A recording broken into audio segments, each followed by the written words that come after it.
যেটা 2025-এ দাঁড়িয়ে কিন্তু একটা বিশাল বড় ভুল। কপিরাইট পাওয়া ভিডিও কিন্তু তোমরা কখনোই ডিলিট করবে না।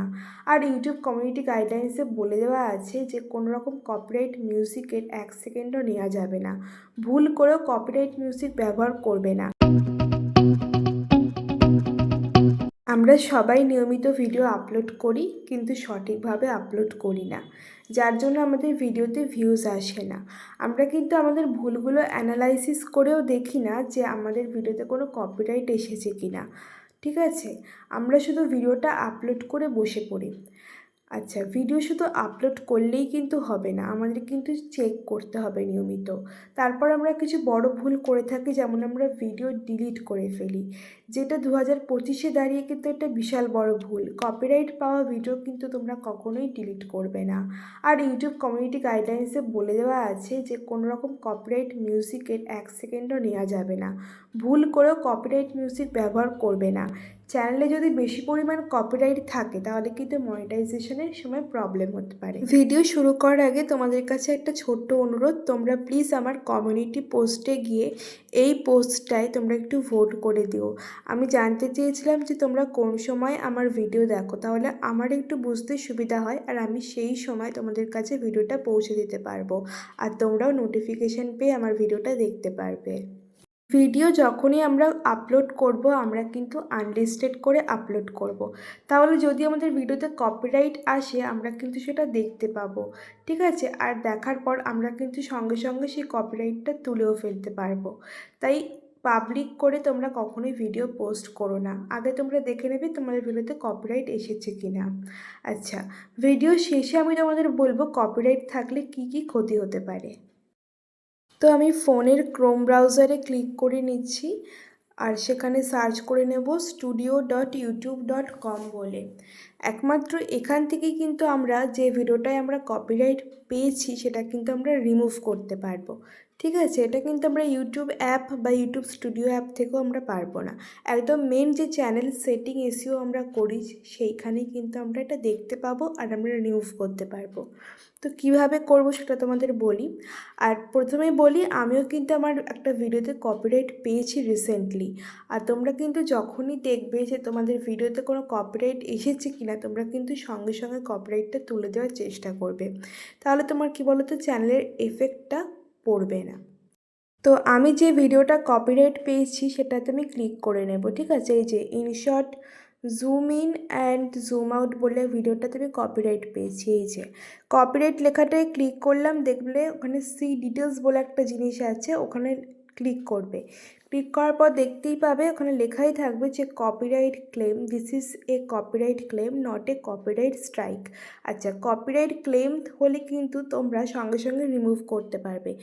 দেখো আমাকে এখানে বলে দিয়েছে যে কোন সংটার ওপর আমি কপিরাইট পেয়েছি। এখানে দুটো অপশান দিয়ে দেয়, সি ডিটেলস আর টেক অ্যাকশন। তো তোমরা অবশ্যই টেক অ্যাকশন ওই অপশানটাতে ক্লিক করবে, দিয়ে দেখবে এখানে 4টে অপশান দিয়ে দেয়, erase song, replace song, trim out segment আর ডিসপিউট।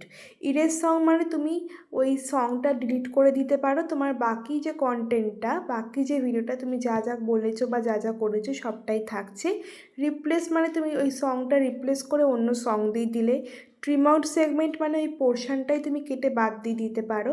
আর ডিসপিউট হচ্ছে তুমি অ্যাপিল করতে পারো, যেই ওনারের থেকে তুমি মিউজিকটা নিচ্ছ তাকে তুমি অ্যাপিল করতে পারো যে আমি আপনার মিউজিকটা অ্যাড করতে চাই আমার ভিডিওতে।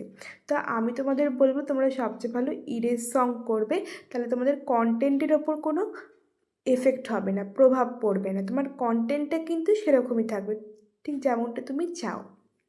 এখানে ইরেজ সঙ্গে আমি এখানে ক্লিক করে কন্টিনিউ করে দিচ্ছি, কারণ আমার কাছে এর থেকে বেটার অপশান আর কিছুই নেই। ঠিক আছে, তো কন্টিনিউ করে দেওয়ার পর এখানে দেখতেই পাবে এখানে লিখে দেওয়া আছে যে remove the claim song of all detected segment while keeping the other sound as speech. বাকি পোর্শনটা তোমার যেমন আছে তেমনই থাকবে, শুধু ক্লেমড সংটাই কিন্তু ডিলিট হচ্ছে। তাই এটা করলে কিন্তু তুমি একদম সেফ। এটা করার পর তোমরা সেভ অপশানে ক্লিক করে দেবে, তাহলে দেখবে তোমাদের কিন্তু অলরেডি হয়ে যাবে। আর এটা কিন্তু আপডেট হতে একটু সময় লাগে, তাই তোমরা কিন্তু অবশ্যই একটু সময় দিও ইউটিউব। 2 ঘন্টা পর তোমরা চেক করে দেখবে যে ওটা একদমই ঠিকঠাক আছে। আর হ্যাঁ, তোমরা কিন্তু একদম নিজের চ্যানেল থেকে নিজের ভিডিও কখনোই দেখো না, সেটা কিন্তু সবচেয়ে বড় ভুল। তোমরা অন্য জায়গা থেকে চেক করে দেখতে পারো। এবার তোমাদের বলবো যে কপিরাইট থাকলে কি কি ক্ষতি হতে পারে। ইউটিউবের নতুন আপডেট অনুযায়ী ইউটিউব কিন্তু ডিলিটেড ভিডিওর ওপরে কোনো রকম মনিটাইজ করবে না, মানে তুমি টাকা পাবে না সেটার ওপর, ঠিক আছে? তো তোমরা কিন্তু কোনো ভিডিও ডিলিট করবে না। তোমরা পারলে ওখানে ভিডিওর ওপর ক্লিক করে দেখবে একটা অপশান পাওয়া যায় ট্রিম বলে, সেখানে তোমরা ভিডিওটা ভালোভাবে এডিট করে আবার আপলোড করতে পারো, কিন্তু ভিডিও ডিলিট করো না, ঠিক আছে? নেক্সট, অনেকেই প্রশ্ন থাকে যে এই কপিরাইট ভিডিওগুলো থেকে কি আমরা মনিটাইজ করতে পারবো? হ্যাঁ পারবো, যদি আমাদের সংখ্যা কম থাকে। কপিরাইটের সংখ্যা যদি কম থাকে তাহলে আমরা পারবো, বাট কপিরাইটের সংখ্যা যদি বেশি হয়ে যায় তখন কিন্তু হবে না, সেটা কিন্তু ইউটিউবের রুলসের বাইরে।